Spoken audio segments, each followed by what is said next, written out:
আপনার ওই প্ল্যান করেই আসা উচিত যে 7 দিনের মধ্যে, টুর্নামেন্ট শেষের 7 দিনের মধ্যে আপনি টাকাটা দিয়ে দেওয়ার। আপনি তো কোনো দিন রংপুরের কথা শোনেননি। শুনেছি আমরা, শুনিনি। এবার রাজশাহীর পেমেন্টও দেখেন কি সুন্দর করে রাজশাহী পেমেন্ট দিতেছে। হ্যাঁ, নোয়াখালী ওদের সিকিউরিটি থেকে দিয়েছি।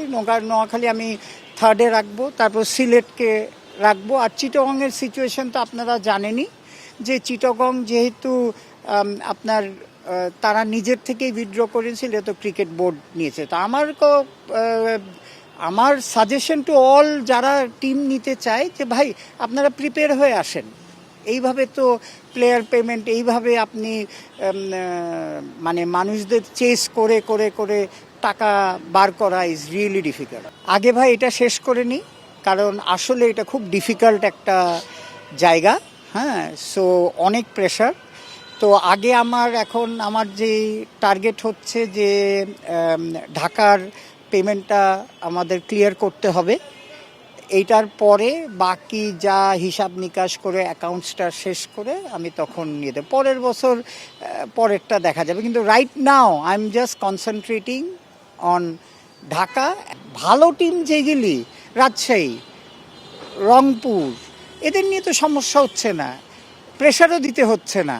ঠিক আছে, আজকে আপনি চিন্তা করেন আমরা যদি সিকিউরিটি মানিগুলি না নিতাম বা ব্যাংক গ্যারেন্টি না নিলাম, এটা আগের বিপিএলগুলির মতনই হইতো, যে টাকা পাইতো না। তো এটা আমি মনে করি আমাদের সবচেয়ে ভালো ডিসিশন ওয়াজ যে টু টেক ব্যাংক গ্যারেন্টি বা অন্য ফাইন্যান্সিয়াল ইনস্ট্রুমেন্ট। সেই জন্য এখন পর্যন্ত 5টা টিম আপনার শেষ হয়ে গেছে। ঢাকারটা তো আপনারা জানেন যে ঢাকাকে আমরা এতদিন মানে 23 তারিখে খেলা শেষ হয়েছে, আমরা অলরেডি 3টা চিঠি দিয়েছি। ওনারা বারবার প্রমিস করেছে যে পেমেন্ট ক্লিয়ার করে দিবে, কিন্তু এখন পর্যন্ত আমাদের হিসাবে প্রায় 3.5 কোটি টাকার উপরে প্লেয়াররা পায়। আমরা হিসাবটা নিচ্ছি কিন্তু প্লেয়ারদের থেকে।